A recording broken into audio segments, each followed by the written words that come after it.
Um dos grandes destaques de investimentos em 2025 foi o ouro. Mais de 70% de valorização ao longo do ano, a maior valorização para um ano desde 1979. Realmente, $4.500 onça Troy, maior cotação histórica. Eu vou tentar mostrar para você 3 motivos que justificam essa alta ao longo de 2025.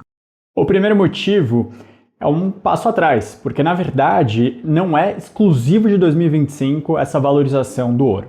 A gente vê desde 1995 uma inversão nas reservas de bancos centrais, que antigamente realmente o ouro era a grande reserva de bancos centrais, de países, para evitar choques, evitar flutuações do mercado financeiro e se proteger estabilizando sua economia. Mas de 95 em diante, a gente vê o ouro representando cada vez menos o percentual das reservas de bancos centrais e uma ascensão da dívida pública americana, a maior economia do mundo, cada vez mais estável, mais confiável, e por isso a gente vê essas curvas se invertendo. Ao longo dos últimos 30 anos, muita coisa aconteceu, mas essa sequência durou, até que em 2025 a gente vê novamente a inversão, com o ouro avançando acima de 24% no percentual de reservas das grandes economias do mundo, os grandes bancos centrais do mundo, e os títulos da dívida americana caindo para 23%, algo que, como eu repito, 30 anos de duração antes disso acontecer. O que ocorreu novamente essa inversão? Uma dúvida, uma desconfiança cada vez maior em torno da economia americana, que antes vista como muito sólida, começou a dar alguns sinais de esgotamento na última década, nos últimos anos, desde a crise de 2008, 2009, desconfiados que a economia americana se endividou cada vez mais e ela realmente dá um salto. Agora a economia americana tem o maior endividamento desde a Segunda Guerra Mundial.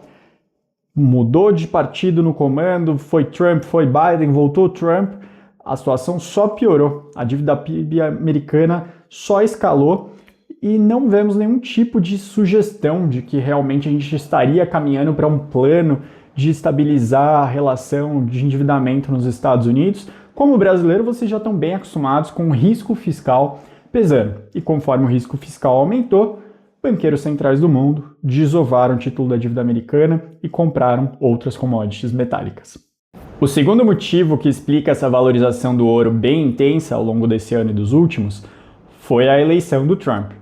Desde o primeiro mandato, a gente vê o presidente americano realmente buscando maior conflito, maior embate no comércio internacional, no âmbito de tarifas econômicas. Mas agora, nesse segundo mandato, o Trump está muito mais forte politicamente, ele tem um apoio maior dentro do seu partido e do governo, e com isso a aposta ficou muito mais intensa. Se a gente voltar para o primeiro mandato, a guerra comercial ela existia, mas ela era muito mais direcionada à China. Agora, nesse segundo mandato, o Liberation Day, que foi o dia do anúncio das tarifas em fevereiro de 2025, ele foi contra praticamente todos os países do mundo. Essa é uma guerra comercial muito mais intensa do que a anterior.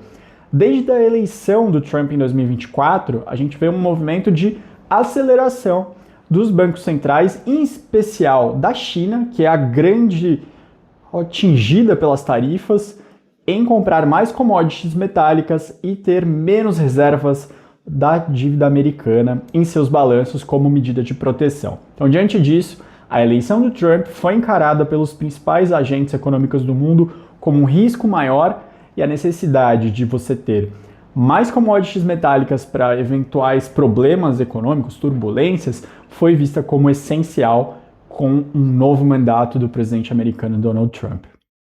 O terceiro e último motivo que explica essa valorização tão rápida do ouro em 2025 e até um pouquinho antes é o chamado FOMO, que é um medo de um investidor de ficar de fora de uma grande movimentação, de valorização de determinado ativo. Isso não acontece exclusivamente no ouro, isso acontece com diversas ações. Era chamado um pouco mais de movimento de manada, agora já se usa mais o FOMO e vai continuar acontecendo com diversos ativos nos próximos anos. O FOMO, realmente, depois que você vê o ouro renovando recorde atrás de recorde atrás de recorde, o que aconteceu em várias partes do mundo foi tanto ir para ETFs de ouro, ações de mineradoras de ouro, ou mesmo as pessoas comprando o ouro fisicamente. Londres, Japão, relataram corridas ou filas de pessoas nas frentes de joalherias para comprar o ativo, para comprar joias com ouro e guardar nas suas casas diante de uma valorização tão inesperada. Como eu comentei no início do vídeo, desde 1979 você não tinha uma aceleração tão grande do ouro como no ano de 2025. Então esses são os 3 motivos que explicaram a grande valorização do ouro em 2025 e até um pouco antes. A mudança no comportamento dos banqueiros centrais, substituindo as reservas de títulos americanos por reservas em ouros e outras commodities metálicas, a eleição do Trump e sua maior instabilidade geopolítica que ela traz, e esse FOMO de pessoas, investidores, pessoas físicas ou mesmo pessoas que nem são investidoras, mas notaram o movimento e foram comprar o ativo fisicamente.